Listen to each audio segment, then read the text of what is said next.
ini sesuatu yang saya nggak dapetin sebelumnya dalam hidup saya. Dan saya seneng banget ketika ada ODGJ yang udah 10 tahun, 15 tahun nggak mandi, kondisi kotor, gimbal, saya bersihkan pakai tangan saya mandikan. Itu sesuatu hal yang tidak bisa dibayarkan pakai apapun. Saya mohon Bu, saya mohon dengan sangat. Saya menyayangi anak saya, udah seperti anak kandungnya sendiri. Kita cuma relawan biasa yang tergerak hatinya untuk membantu sesama.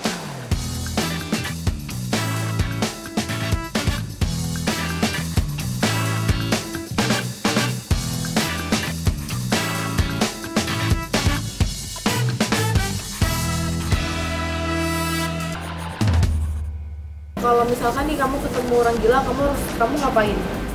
Waduh, kayaknya kabur sih, soalnya aku takut. Kalau orang gilanya yang galak ya berarti saya kabur. Kalau orang gilanya diem aja sih aku nggak ngapa-ngapain. Cuek aja Mbak ya. Kalau saya mau nolongin ya karena saya sama manusia pengen ditolongin aja gitu. Hidup lagi capek-capeknya ketemu orang gila di jalan barudak, well. Butuh perjuangan kan kalau bantuin ODGJ kayak gitu. Mulia banget lah hatinya. Bagus, salut banget sama orang itu. Menurut saya itu salah satu perbuatan yang mulia ya. Nih berarti kita di sini nih. Ini orangnya nih. Keren. Kita periksa dulu yuk.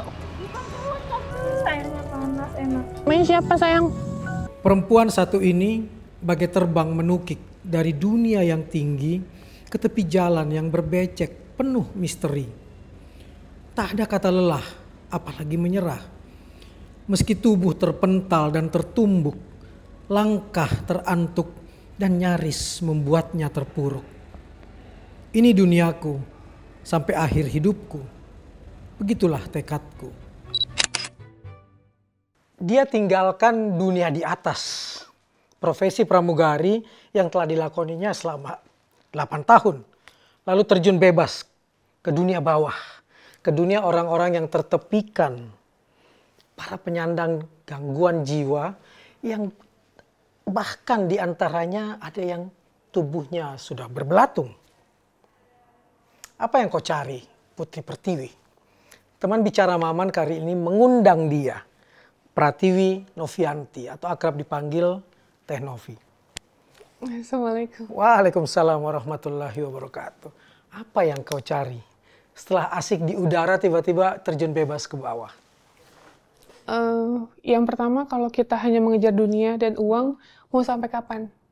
Jadi inti terbesar dalam hidup saya untuk menyerahkan hidup, membantu orang telantar adalah kemanusiaan dan kebaikan. Kan masih muda, masa-masanya untuk mengejar orang, biasanya masa-masanya untuk mengejar karir, mengejar puncak karir dan lain sebagainya. Kamu malah terjun bebas, lalu mendedikasikan atau mensedekahkan dirimu untuk orang-orang yang tertepikan. Ya, karena mama saya selalu bilang, ya namanya umur kita nggak ada yang pernah tahu, kapanpun besok, lusa, bahkan mungkin 1 jam lagi. Jadi apa sih yang akan kita bawa pada saat kita meninggal? Cuman amal, ibadah, dan kebaikan aja. Jadi saya putuskan untuk mengabdikan hidup saya untuk membantu orang-orang terlantar. Kenapa ODGJ? Kenapa ODGJ? Karena ODGJ orang yang selama ini diabaikan oleh orang lain. Dan banyak juga dari mereka yang tidak mendapatkan haknya untuk mendapatkan bantuan. Tempat yang layak, makanan yang layak, pakaian yang layak, gitu. Mereka diabaikan. Dan saya merasa hati saya terpanggil untuk membantu mereka. Oke. Apa yang menjadi pemicu Novi lalu fokus ke ODGJ? Ada sebuah peristiwa tertentu, ada pengalaman tertentu, atau melihat satu fenomena, lalu kemudian mendapat panggilan untuk ini dunia saya dan saya harus terjun di sana. Awal mulanya sih, aku pertama unpaid leave, ya, waktu jadi pramugari, cuti di luar tanggungan. Ya. Selama 3 bulan, terus aku bingung mau ngapain ya kita. Akhirnya aku memutuskan untuk membantu suatu yayasan ODGJ terlantar di daerah Tasikmalaya. Menjadi donatur di sana. Nah, terus nggak lama kita melihat di sana orang-orang terlantar kurang lebih. Kita itu kamu dengan siapa? Dengan tim. Aku ada driver, ada pengasuh. Jadi dari awal mula emang satu rumah isi 3 pengasuh dan juga driver, kita emang sosial Jumat Berkah. Oke. Gitu. Jadi akhirnya kita putuskan untuk yaudah yuk kita coba ke yayasan yang di Tasikmalaya, namanya Yayasan Mentari Hati. Ketemunya di mana? Ngelihat di YouTube. Lihat di YouTube, terus akhirnya kita melihat di sana ada 150 orang ODGJ terlantar yang tinggal di sana dengan kondisi ya mereka diabaikan selama ini, dievakuasi di tempat yang layak. Akhirnya saya tergugah untuk bilang sama ownernya untuk, Pak, boleh nggak ya kita cari ODGJ di jalan? Saya mau ngerasain gimana sih rasanya cari ODGJ. Akhirnya saya pakai mobil losbak, mobil pick up, saya duduk di belakang, ya. Terus diajak cari ODGJ dan saya ngerasa ini sesuatu yang saya nggak dapetin sebelumnya dalam hidup saya. Jadi saya ngerasa ini passion saya ngebantu orang dan saya seneng banget ketika ada ODGJ yang udah 10 tahun, 15 tahun nggak mandi, kondisi kotor, gimbal, saya bersihkan pakai tangan saya mandikan. Itu sesuatu hal yang tidak bisa dibayarkan pakai apapun. Kan dan aku ngerasa ini hidup yang baru dan excited banget untuk melakukan Excited itu. mana turbulensi di udara dengan turbulensi di bak terbuka? Di bak terbuka. Karena kalau di udara udah 8 tahun jadi hal yang biasa. Jadi kayak udah biasa aja gitu. Tapi saya membayangkan begini, Nom. Maaf, orang kan selalu bilang pramugari dunia di atas dunia yang wangi, melayani orang-orang yang penumpang-penumpang itu betul-betul dalam kondisi yang wangi. Tiba-tiba sekarang baunya berubah, yang dihadapinya berubah. Tidak terbayangkan kamu harus memandikan orang yang tidak pernah mandi sekian tahun.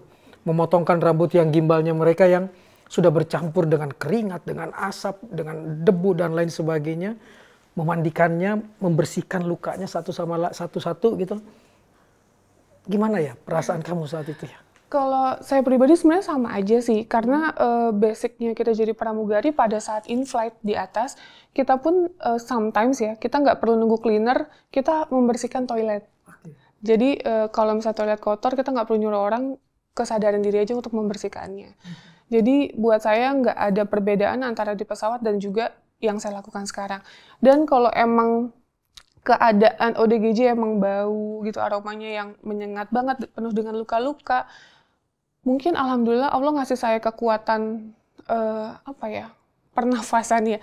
Dalam arti saya udah biasa aja untuk melakukan hal itu. Jadi nggak ada jijik, nggak nyaman atau apa, itu Langsung bisa beradaptasi. karena niat saya ngebantu orang dengan total.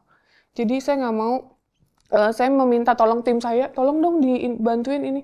Saya mau dengan tangan saya sendiri gitu. Alasannya apa? Karena ada kepuasan tersendiri itu yang pertama. Yang kedua, saya juga nggak mau ketika saya meminta tolong terhadap orang lain nggak ikhlas malah saya yang dosa. Jadi lebih baik saya lakukan sendiri dan itu saya seneng banget sih gitu. Kamunya ikhlas, tapi kan orang yang kamu sentuh itu menganggap kamu orang asing. Betul, Yang mungkin bisa melukai kamu. betul, sering kok. Apa yang kamu rasakan? Perlukaan, luka-luka seperti apa yang terasa secara fisik dulu nih? Sering dilempar batu, Oleh mereka? iya.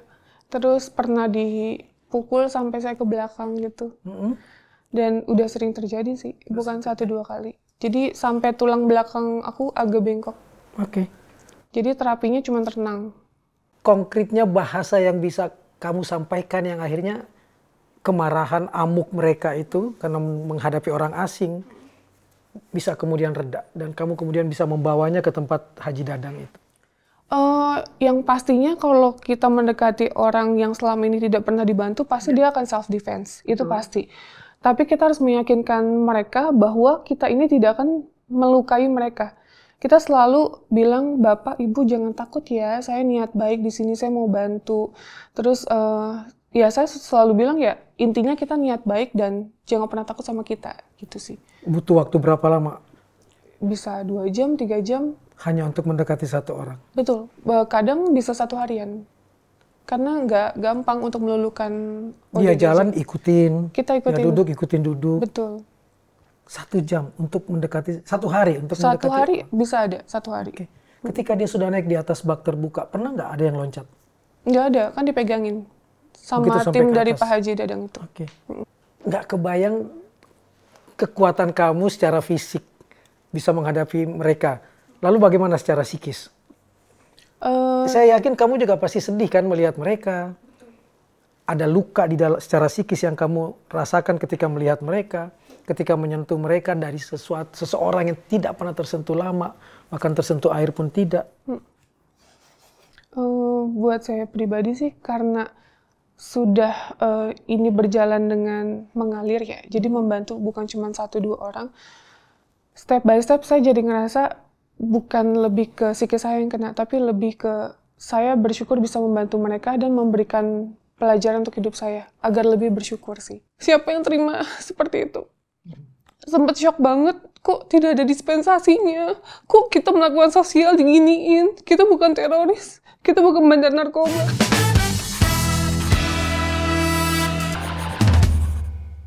Terus saya sudah memohon terhadap mereka untuk anak saya tidak dibawa. Bu, saya kalau perlu sujud di kaki ibu, tapi tolong jangan bawa anak saya. Saya mohon Bu, saya mohon dengan sangat.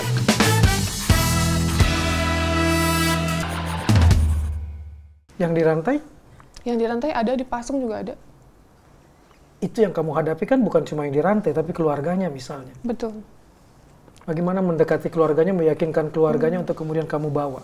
Kita selalu menjelaskan bahwa niat kita ingin membantu ODGJ tersebut ke rumah sakit jiwa. Kita juga akan bilang kayak, Ibu Bapak tenang aja, setelah pemulihan dan kondisinya membaik, kita akan kembalikan lagi apabila diterima. Tapi kalau tidak diterima pun, kita nggak akan memperbolehkan keluarga kayak dipasung lagi, dirantai lagi. Jadi kita akan mencari solusi yang terbaik. Jadi ketika kita melakukan sesuatu, memulai dan menyudahi dengan tuntas, gitu. Harus tuntas? Harus tuntas kalau saya, gitu. Kamu langsung mendapat penghargaan karena bakti kamu dalam bidang kemanusiaan. Yang kasih penghargaan? Pak Wali Kota. Wali Kota mana? Kota Tangerang. 2023 juga mereka yang merebut anak-anak kamu. Betul. Gimana ceritanya? Jadi pada waktu itu saya lagi bantu orang ODGJ di daerah Cikarang, terus saya dapat telepon itu dari pengasuh 2, udah panik, dia nangis-nangis. Non, ini ada polisi datang katanya, ramean. Kenapa? Nanyain pelang legalitas yayasan saya. Mana polisinya? Coba saya mau ngomong. Akhirnya saya ngomong, Bapak tunggu saya on the way sana untuk menjelaskan semuanya. Akhirnya pas saya datang, kondisi udah rame banget, banyak mobil, terus orangnya juga ada banyak. Mereka hanya menjelaskan, tunggu sebentar ya Mbak Novi, saya mau nunggu dari Dinas Sosial Kota Tangerang dan juga Polsek Ciledug. Karena waktu itu pihak dari Bareskrim dan juga Kemensos Republik Indonesia, tim reaksi cepat, mereka udah berkolaborasi gitu. Akhirnya kita memberikan akte notaris yang ditanyakan oleh beliau, dan atas ketidaktahuan saya ternyata hanya mempunyai pondasi yayasan, ternyata izin operasionalnya itu tidak ada. Terus akhirnya saya meminta waktu untuk boleh nggak dikasih dispensasi untuk saya melengkapi pemberkasan gitu. Terus artinya Novi pun jadi sadar ada kesalahan di pihak Novi. Betul, saya sudah mengakui itu. Okay. Atas ketidaktahuan saya gitu. Karena emang benar-benar kita nggak tahu, niat kita hanya mau ngebantu orang, bantu orang gitu, dan kita pun nggak tahu ternyata sampai sebanyak ini kan sekarang gitu.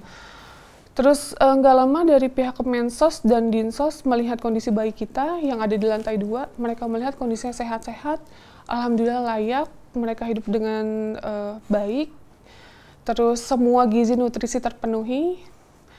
Sempat ada salah satu ibu Kemensos yang bilang, ya udah Mbak Novi nanti lengkapi pemberkasan aja.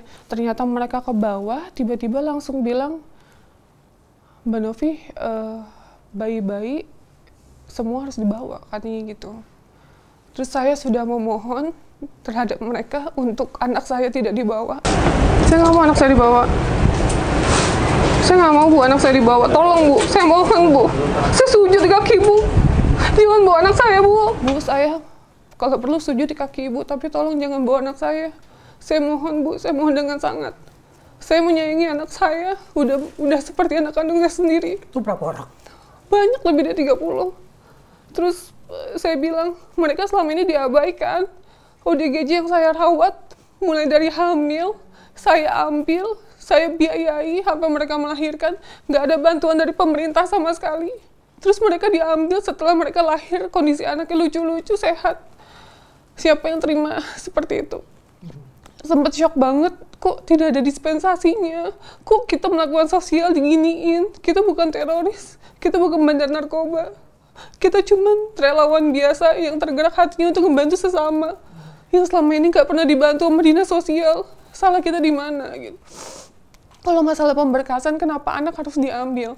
Anak bayi itu juga tidak bisa mengurus pemberkasan mereka masing-masing. Yang bisa kan hanya saya gitu. Kenapa nggak ada toleransi sama sekali? Saya pun nggak tahu. Semua saya mau lakuin, saya sampai mohon-mohon, nggak ada sama sekali dispensasi. Dibawa kemana? Dibawa ke panti RSPA Bambu Apus. Jakarta Timur ya? Iya, Jakarta Timur. 10 bayi, 2 pengasuh, dan 1 ibu ODGJ dan bayinya. Jadi 10 bayi ini bayi-bayi ODGJ dan orang terlantar. Gitu. Terus ada juga namanya Ibu Tuti. Ibu Tuti itu ODGJ sama bayinya yang tinggal sama kita. Bahkan cuma bukan Bu Tuti aja. Ada Ani, ada Vera, itu ODGJ yang tinggal sama bayinya di rumah kita. Karena saya nggak mau misahin. Mereka punya hak untuk merawat bayinya dengan pengawasan yang diberikan oleh kita gitu. Jadi nggak tahu kenapa Mbak Tuti beserta bayinya pun tetap dibawa. Dan kondisinya itu maghrib, mereka dibawa ya kondisi mau malam gitu kan, angin dan lain-lain. Dan saya juga nggak tahu, mungkin karena insting mereka ya, saya udah sayangin dengan tulus, mereka semua nangis pada saat dibawa. Padahal mereka nggak pernah nangis barengan sampai kayak gitu. Banyak bayi yang nangis, sekitar 4 atau 5 orang. Dan sampai sekarang kamu nggak pernah bertemu lagi dengan mereka? Berkali-kali saya datang ke panti, saya mau ketemu sama bayi dan juga pengasuh. Waktu hari pertama kita boleh ketemu pengasuh. Hari kedua, ketiga, keempat kita ketemu pengasuh dan bayi nggak boleh. Alasannya? Alasannya karena lagi dalam tahap pengamanan dan penyidikan, jadi mereka tidak mengizinkan dan tidak diperbolehkan katanya gitu. Ada gugatan ke kamu sampai harus ada proses penyidikan dan lain-lain? Diduga TPPO. Tindak pidana perdagangan orang. Iya. Kamu pernah melakukan? Nggak pernah melakukan itu.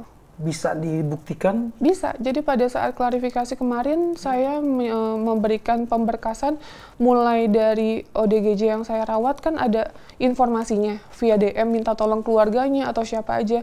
Terus sampai bukti dia melahirkan, surat keterangan lahir, biaya-biayanya, dan juga kalau ODGJ kan ada walinya, entah orang tua atau siapa, itu menyerahkan ke kita. Karena mereka tidak mampu merawat alasan faktor ekonomi dan lain-lain. Jadi sudah lengkap semuanya. Kemungkinan TPPO, Iya. tindak pidana perdagangan Diduga. orang. Diduga seperti Iya. itu. Kamu tahu yang melaporkan itu? LI, laporan informasi, yang katanya dari masyarakat, kita nggak tahu siapa sampai saat ini. Masyarakat sekitar? Masyarakat sekitar nggak mungkin, karena itu klaster yang saya terima 1,5 bulan itu klaster baru, dan belum banyak yang tinggal di sana. Mungkin sekitar 3 orang yang tinggal di sana gitu. Dan untuk jalan yang rumah kita itu belum ada orang sama sekali. Sampai kapan kamu nggak boleh bertemu? Nggak tahu, sampai detik ini saya masih sering kirim makanan sama pengasuh, masih sering memohon untuk bertemu dengan anak-anak, tapi tetap tidak diperbolehkan. Termasuk ada ODGJ yang waktu pada saat pengamanan ya, sebutnya pengamanan, itu ODGJ-nya Mbak Vera lagi di rumah sakit jiwa. Terus pada saat dia keluar, kita bingung ngejelasinnya. Akhirnya kita ngomong pelan-pelan sama dia agak shock. Terus dia mau ketemu tapi tetap nggak boleh. Tidak bisa bertemu dengan bayinya sendiri. Betul, 2 orang, ada Vera dan juga Ani. Jadi ya sampai detik ini kita tetap masih berjuang sampai kapanpun untuk anak-anak bisa kembali sama kita. Dibantu oleh pengacara atau? Iya, dibantu oleh pengacara. Ya. Dan Novi bisa bersaksi bahkan bersumpah tidak ada perdagangan orang di tempatnya Novi. Saya sumpah demi Allah, tidak ada yang kita serahkan terhadap orang lain. Gitu. Tidak ada yang diperjualbelikan? Tidak ada, karena pada saat dibuktikan ke klarifikasi tersebut, ke Bareskrim, anak ada semua. Jadi dokumen jelas, pemberkasan, ini ibunya, ini anaknya, ini ibunya, ini anaknya, kayak gitu. Dan kita pun tahu, Kang, untuk proses pengadopsian anak itu nggak mudah. Gitu. Jadi kalaupun nantinya kita akan melakukan hal tersebut, dan kita nggak ada kebayang sih kita akan memberikan itu. Gitu. Walaupun mungkin ada salah satu orang yang meminta, kita selalu bilang tidak open adopsi. Karena ketika mama saya nggak ada, cuman kebaikan yang saya bisa kirimkan oleh mama saya.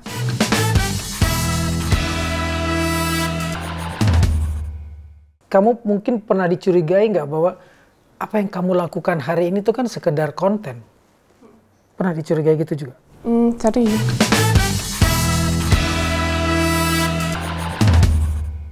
Sedikit cerita Kang, pada saat pengamanan itu ada di rumah klaster yang baru kita serah terima gitu. Nah satu lagi ada di rumah yang beda klaster gitu. Jadi sebagian anak pun ada di situ dan alhamdulillahnya juga mereka tidak ditanyakan oleh pihak berwajib dan juga dari Kemensos atau Dinas Sosial.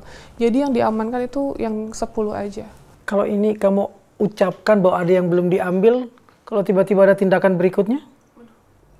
Saya berharap, besar harapan saya bahwa ini semua clear karena yang mereka mau sudah kita berikan semua, mulai dari rekening koran yayasan kami 1 tahun kita berikan, terus identitas anak-anak kami yang kami rawat totalnya 17.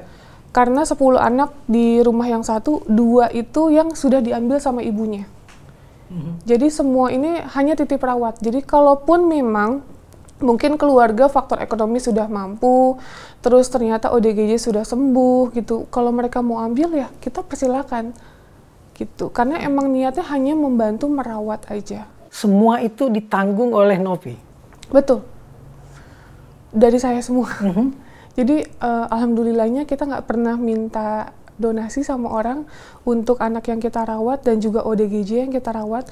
Jadi kalau emang kita ada open donasi, itu biasanya case-case yang sakit, tumor, kanker, dan lain-lain. Saya pribadi, saya tidak pernah meminta atau mengemis terhadap orang lain. Saya menelusuri Instagrammu, ada satu kalimat yang menarik di situ.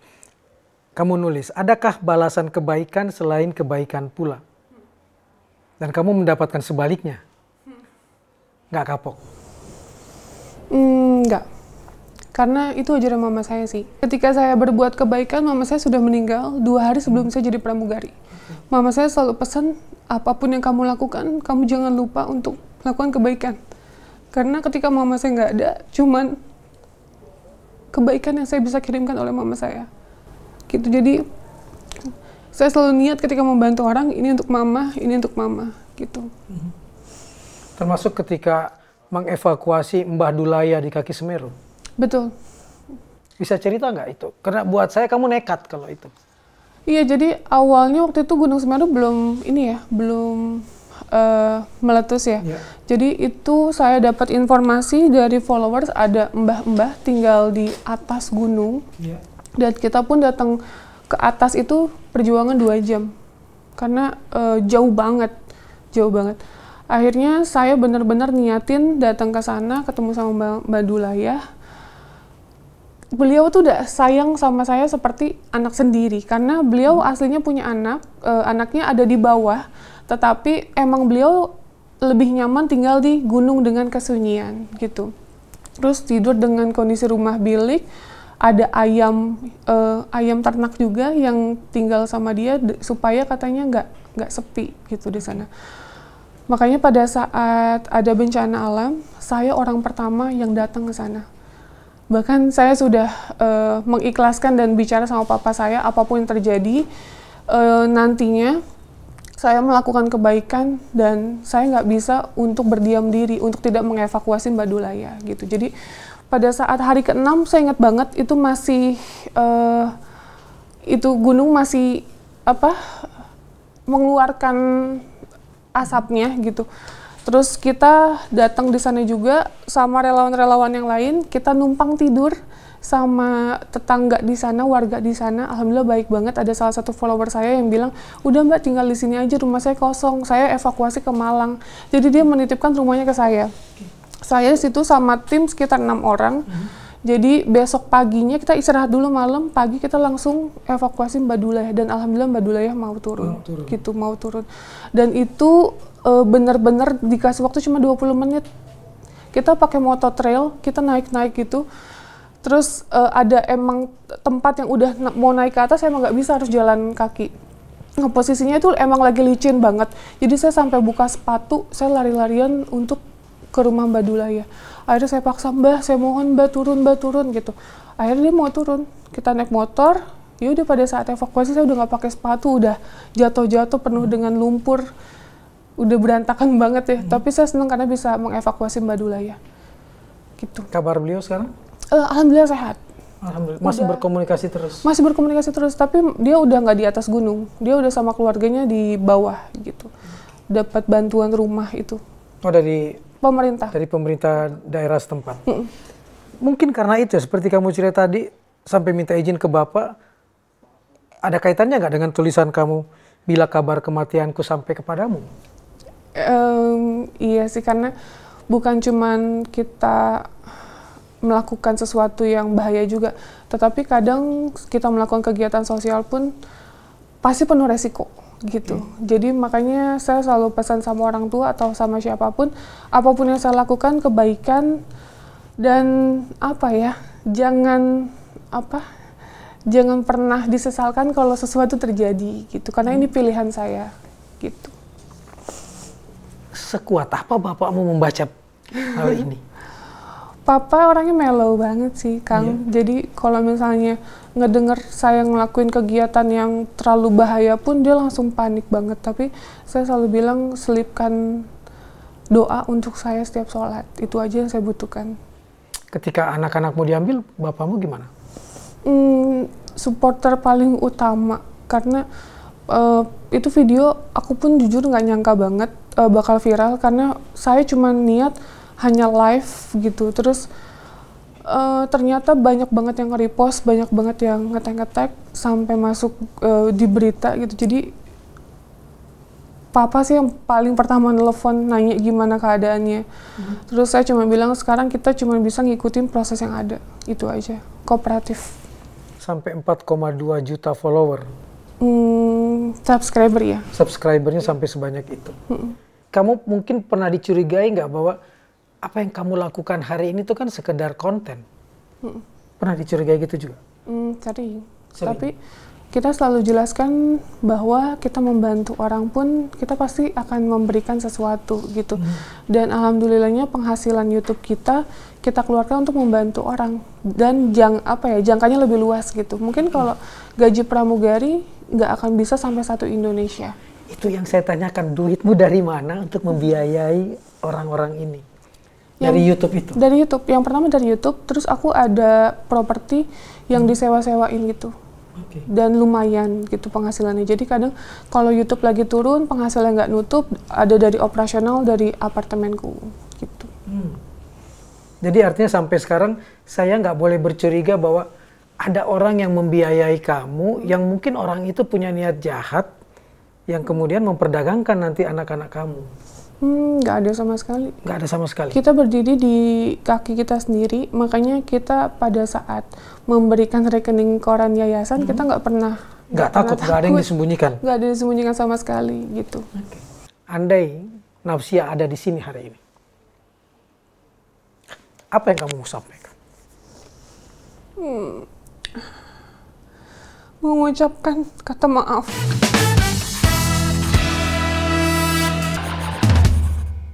Pernah punya pasangan, udah 5 tahun kita jalan, terus karena waktu itu saya lebih memilih sosial dan dia tidak suka dengan hal tersebut, dia milih pisah gitu, dan kita udah memutuskan ya udah kita masing-masing.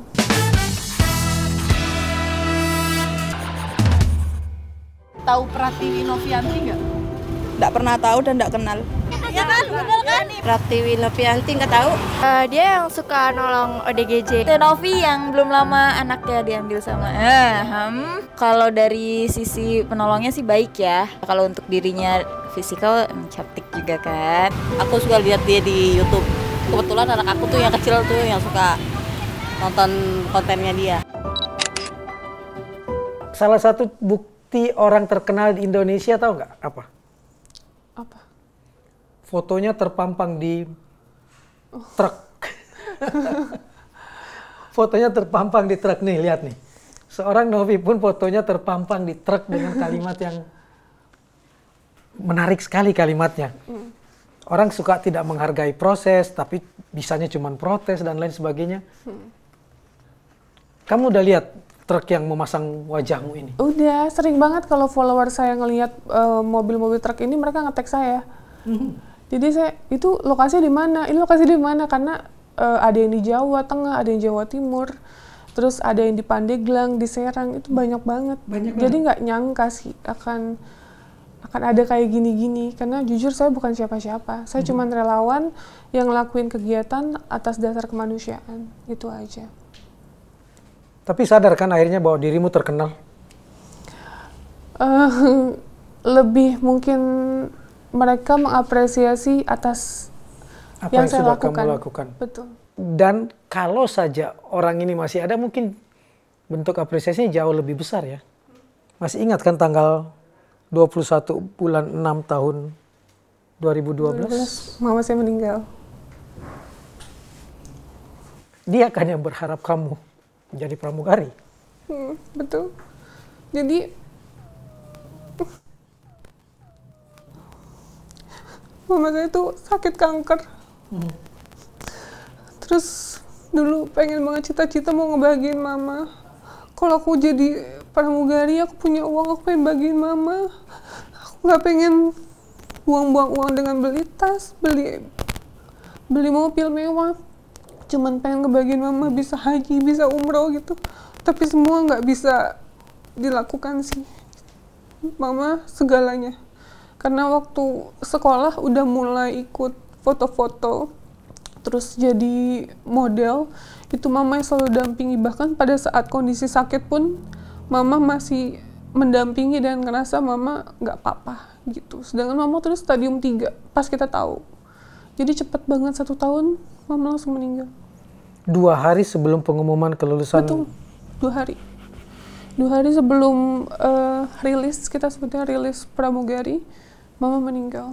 Dan itu jujur sedih banget karena sampai pingsan, kan aku di asrama, diinfo sama guru bahwa mama katanya udah ICU. Mama kayak nungguin. Akhirnya aku dateng, itu posisinya maghrib, kan aku udah ngeliat kondisi mama. Terus masih belum ikhlas, masih berdoa sama Allah, ya Allah sembuhkan mama. Tapi Allah berkata lain sih. Jadi pada saat jam 19 sekian, itu 1941 kalau nggak salah, mama meninggal. Beliau yang mengharap kamu menjadi pramugari. Tapi kamu juga yang melepas profesi pramugari ini. Andai Nafsia ada di sini hari ini, apa yang kamu mau sampaikan? Mengucapkan kata maaf. Karena waktu terakhir itu, mama udah ngucapin kata maaf, tapi karena posisinya saya nggak mau bikin suasana sedih.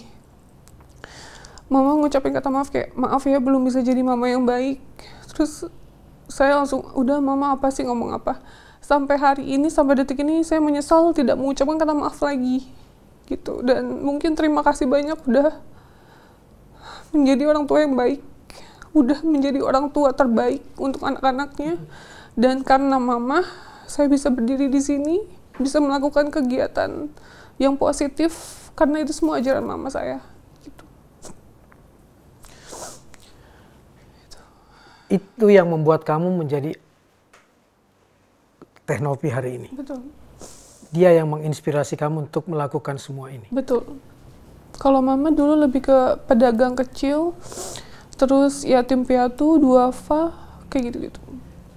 Membantunya? Iya, membantunya. Jadi kalau misalnya kita di jalan ada pedagang kayak udah lansia gitu, mama sampai kadang muter balik untuk ngebantu itu, ngajakin kita. Gitu. Jadi belajar kebaikan-kebaikan dari hal kecil. Kamu justru mencontoh apa yang dilakukan oleh ibu. Betul. Oke. Lalu Mami Poppy Pustika? Itu teman pramugari, terus tapi udah aku anggap kayak mamiku juga sih. Gitu. Dia pensiun jadi pramugari, ikut sama aku sebagai adminku sekarang. Dan kita sama-sama suka kegiatan sosial, jadi ya kita jalani ini semua sih. Dia yang kadang ngebantu saya lagi susah, keadaan saya lagi apa, dia selalu ada untuk saya. Kamu bikin healing banyak orang. Kamu sendiri healingnya gimana sih? Gak pernah healing sendiri. Jadi kalau misalnya mau ngelakuin sesuatu, selalu ingetnya tim, selalu ingetnya orang lain ketimbang diri sendiri. Karena udah terbiasa mengutamakan orang lain ketimbang diri sendiri. Gak pernah punya luka? Luka pastinya pernah. Manusia pasti pernah punya luka. Tapi gimana caranya kita bisa dari luka tersebut menjadi orang yang lebih kuat daripada sebelumnya. Maaf, luka terberat, terbesar yang pernah kamu alami? Kehilangan orang tua, mama, yang pertama. Yang kedua itu pernah punya pasangan, udah 5 tahun kita jalan, terus karena waktu itu saya lebih memilih sosial dan dia tidak suka dengan hal tersebut, dia milih pisah gitu, dan kita udah memutuskan ya udah kita masing-masing, seperti itu sih. Demi kegiatan sosialmu, Betul. kamu rela putus. Itu pas banget, saya bikin kegiatan sosial dan YouTube dan menyelesaikan itu semua hubungan dengan beliau gitu. Lalu sosok Laila Safira. Laila ini anak asuh pertama saya. Saya pegangnya ini dari usia dia 3 hari. Saya bantu rawat dikarenakan Ibu Lia ini saya temukan melahirkan dengan kondisi di bilik di sawah gitu, tanpa bantuan orang. Di daerah? Di daerah Tangerang. Kamu kok bisa tahu? Dari followers minta tolong sama saya. Terus akhirnya Bahwa ada ODGJ melahirkan di bilik di tengah sawah. betul Di Tangerang. di Tangerang. Terus dibantu sama perawat untuk gunting tali pusarnya tali itu. pusarnya. Heeh. Terus paginya Lingkungan sekitar nggak ada yang bantu. kan itu tengah-tengah sawah, Nggak ada yang tahu. nggak ada yang tahu. Untuk turun tangan, tapi followermu tahu. Karena followersku tinggalnya dekat situ, nggak jauh dari sawah itu. Dia malah minta bantuan kamu, bukan bantuan. minta bantuan orang sekeliling. Betul. Terus akhirnya Sementara kamu masih pramugari waktu itu. masih jadi pramugari dan udah mulai nge-YouTube juga. Nah, terus akhirnya kita coba lihat ke sana. Saya datang ke sana, minta izin sama keluarganya untuk membawa Ibu Lia dan juga anaknya, dan keluarga mengizinkan. Iya, ini saya bawa ya Bu ya, saya izin bawa. Keluarganya juga iya dari sana udah dari aja, ada bagus lagi dari aja. Lianya ikut. Iya, ibunya juga ikut kok. Bu keluarganya? Saya bapaknya dia kakak saya. Oh ya udah. Udah akhirnya kita dua-duanya kita bawa, kita rawat. Terus karena kondisi ibunya membahayakan untuk anaknya, jadi kita bawa ke yayasan swasta gitu di Bekasi. Dipisahkan. Dipisahkan. Tapi sewaktu-waktu kalau mau ketemu diperbolehkan. Sampai sekarang masih? Sampai sekarang kita sempat kembalikan ke keluarganya karena Ibu Lia sudah merasa kayak tidak nyaman di yayasan tersebut, dan saya juga nggak mau memaksakan keadaan ya. Takutnya dia sakit atau gimana, kita kembalikan ke keluarganya sampai hari ini. Jadi kadang ibunya kalau kangen suka main ke rumah. Seperti itu. Oke. Dan Lailanya sendiri? Lainnya udah mau 3 tahun, September. Tetap dengan saya, karena emang keluarganya sudah bikin pernyataan hitam di atas putih, pakai materai bahwa menyerahkan ke kita, karena faktor ekonomi. Seperti itu. Baik, kita akan bicara lebih lanjut lagi di segmen berikutnya. Tetap di Teman Bicara Maman.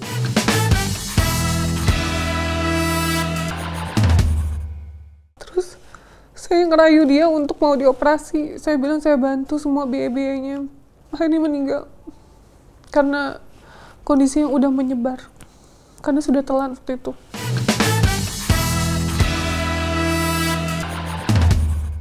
Saya juga ingin bercerita tentang seseorang yang pernah ditangani oleh Novi. Dan mungkin Novi bisa menebak siapa orang ini ya. Ini yang pertama. Saya wanita. Dan kamu tolong dengan sepenuh hati. Kamu datangi saya di saat saya sedang merasakan sakit di bagian kaki yang membuat saya susah beraktivitas. Saya harus melakukan kemoterapi di saat saya mengandung. Hingga saya melahirkan pun kamu menemani. Namun Tuhan berkata lain. Saya dan anak saya harus meninggalkan. Siapa dia? Ibu Sarlinda. Itu dia pada saat kondisi hamil. Usia kandungan 6 bulan, terus udah bengkak banget, dan dari awal pun saya udah feeling ini akan harus dikemo, sedangkan dia kondisi lagi hamil. Saya tetap kasih semangat, saya tetap kasih pendampingan, kita juga open donasi untuk beliau, gitu. Alhamdulillah terkumpul banyak, gitu. Tapi waktu itu posisinya dia melahirkan, sempat lahir karena prematur, dibawa ke rumah sakit, nggak ketolong.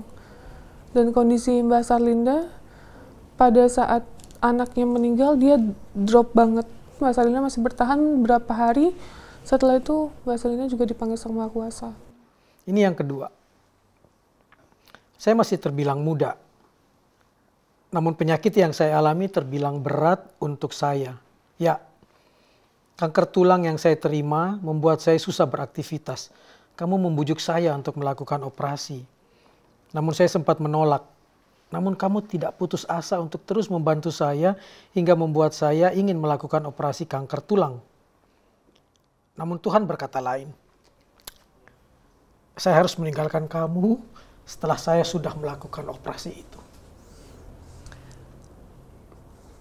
Almarhum Udin ya? Siapa nih? Itu masih remaja banget. Terus saya ketemu dengan posisi, ya kasihannya dia itu baru kerja tulang punggung keluarga. Terus saya ngerayu dia untuk mau dioperasi. Saya bilang saya bantu semua biaya-biayanya. Udah diamputasi, ternyata harus kemo. Jadi akhirnya meninggal. Karena kondisinya udah menyebar. Karena sudah telat waktu itu. Nyesel banget karena posisinya waktu itu di Jawa Timur. Sebelum meninggal, dia udah dirawat di rumah sakit, dia mau ketemu sama aku. Aku inget banget, dia ngechat itu jam 2. Sebelum akhirnya dia meninggal, dia jam 2, dia bilang, Udin udah gak kuat, katanya. Maafin Udin ya kalau Udin salah. Baik, ini yang berikutnya. Umur saya sudah tidak muda lagi, sudah berusia lah bisa dibilang. Tapi dengan kondisi saya yang seperti ini tidak membuat kamu untuk selalu terus-menerus mengajarkan saya banyak hal. Yang tadinya saya tidak bisa apa-apa, sekarang saya sudah bisa melakukan banyak hal. Bisa mandi sendiri. Oh iya, bahkan saya berfoto bersama saat kamu mengenakan pakaian pramugarimu. Abah Ismail. Siapa? Ini, ditemukan di mana? Di Bogor. Itu kondisi tangan udah luka-luka, terus penuh dengan cincin. Dia di jalan itu belasan tahun. Ya. Terus saya itu masih jadi pramugari. Saya berjuang benar-benar mati-matian untuk merayu dia. Ini yang saya bilang saya seharian. Besoknya saya Uber lagi. Saya yakini lagi saya nggak jahat, saya nggak ini. Ini effort banget, benar-benar penuh dengan perjuangan. Gitu, karena dia udah biasa diabaikan di jalan. Terus suka diisengin anak kecil gitu. Jadi untuk buat dia percaya sangat susah. Ya. Ini kamu yang mengguntingnya segala? Iya, semuanya saya. Dulunya dia apa? Udah bertemu dengan keluarganya? Udah dikembalikan ke keluarganya karena kondisinya sudah membaik. Gitu. Sebelum sakit dia? Sebelum sakit dia kalau dari informasi keluarga? Informasi keluarga ya mungkin apa ya, karena tekanan hidup atau seperti apa, pokoknya dia tiba-tiba salah mungkin dalam mengilmu ya gitu. Oh, dia ngilmu? Iya mungkin karena langsung ngeblank seketika gitu, dan sempat ada pembulian juga sih, makanya dia trauma terhadap orang lain waktu pertamanya. Oke. Gitu. Ini yang kamu bilang berapa hari sih akhirnya kemudian dia mau di... Aduh 1 minggu kayaknya. 1 minggu? 1 minggu bolak-balik ke situ. Ke Bogor? Ke Bogor. Dia di titik itu terus? Enggak, muter, jadi kita nyari. Entah kalau dia kabur kita ikutin gitu. Sekarang udah kembali ke keluarga? Udah kembali ke keluarga. Masih berkomunikasi dengan? Masih banget, masih berhubungan baik semua. Sebenarnya Abah Ismail orang yang paling apa ya, sebenarnya sangat menyenangkan sih kalau udah mengenal beliau gitu. Dan dia juga yang ngebuat saya resign sebenarnya, karena pada saat dia di rumah terus dia nanyain saya terus ketika dia lagi butuh sesuatu dan saya ada di luar kota itu nggak bisa gitu, jadi ya udah saya resign deh. Saya kamu temukan di pinggir jalan dalam keadaan lengan saya yang sudah tidak baik-baik saja. Begitu besar perjuanganmu menemukan saya hingga harus tidur di dalam mobil di pom bensin di daerah Riau. Namun semua tidak sia-sia karena kamu berhasil membantu saya. Pak Apin. Pak Apin? Iya. Di Pekanbaru? Di Riau ya. Jadi kita temukan, dapat informasi bahwa dia terlantar di jalan. Kondisi tangan udah maaf membusuk karena penuh dengan ikat-ikatan tali dan besi. Akhirnya kita ke Riau karena kita mikir dia tidak punya identitas diri. Jadi kita naik mobil dari Jakarta, Lampung, Palembang, Jambi, baru Riau. Nah posisinya pada saat dari Palembang mau ke Jambi, tadi kita mikir mau istirahat dulu. Tapi karena tidak ada hotel, jadi kita langsung bablas ke Riau. Tidur di pom bensin, numpang mandi di pom bensin, terus tidur pun cuma 1 jam. Jadi kita alarm 1 jam, terus kita berangkat lagi menuju ke Riau. Sekarang kondisinya? Alhamdulillah terakhir aku dapat informasi dia lepas obat karena dia sudah sembuh total. Jadi komunikasinya dengan dokternya langsung? Dari relawan kitanya ini, yang si Mas Adrian ini. Karena dia melanjutkan saya, kan saya pulang akhirnya. Saya pulang setelah dia sudah dapat penanganan medis dan lain-lain. Terus Mas ini yang memberikan informasi dari pihak rumah sakit gitu bahwa dia sudah sembuh total, katanya gitu. Akhirnya Novi juga punya relawan-relawan di berbagai daerah yang melanjutkan langkah-langkah Novi. Jadi Novi tidak sendirian. Dari satu benih kemudian berkembang kemana-mana dan akhirnya banyak orang yang juga punya kepedulian yang sama. Betul, namanya RNI, Relawan Novi Indonesia. Jadi Relawan Novi Indonesia. Betul. Jadi mereka tergerak dan ada apapun mereka selalu menginformasikan ke admin atau ke nomor ada khusus untuk grup relawan seperti itu. Lalu sampai kapan Novi akan begini? Kalau saya pribadi karena ini passion saya, ini hidup saya akan ngelakuin sampai kapanpun. Jadi kalau orang senyum, orang ngucapin terima kasih, itu udah seneng banget, nggak bisa dibayarin pakai apapun lah. Harapannya tetap bisa kuat dan tetap waras. Karena masih banyak orang yang membutuhkan saya gitu. Jadi saya suka setiap pagi nepuk-nepuk diri saya, tetap kuat, tetap sabar, tetap sehat semuanya, percaya akan baik-baik aja. Setiap pagi saya lakukan itu. Terima kasih sudah hadir di Teman Bicara Maman. Teman-teman semua membaca tentang Pratiwi Novianti yang berkata di media sosialnya, adakah balasan kebaikan selain kebaikan pula? Dan menyimak bincang-bincang tadi, saya langsung teringat pada puisi saya tentang ibu. Ibu itu pula sosok yang telah dan bisa membuat seorang Novi meneteskan air matanya tanpa henti. Ibuku pernah mengingatkan tentang arti keberhasilan saat kutinggalkan kampung halaman. Jika kebenaran tidak kau hianati, jika hati nurani tidak kau ingkari, jika mampu kau jaga harkat dan harga diri. Ibuku bukan pembaca buku sejati, ia sahabat bumi. Mungkin karena itu ia temukan Rumi. Rumi pernah berkata, dunia dipenuhi orang baik. Jika tak kau temukan orang baik, jadilah salah seorang di antara orang yang baik itu. Pratiwi Novianti salah satu di antaranya. Meski kata Bunda Teresa, hal yang baik yang engkau lakukan hari ini mungkin saja akan dilupakan besok. Sekalipun begitu, berbuat baiklah apapun yang terjadi. Sampai bertemu di Teman Bicara Maman berikutnya.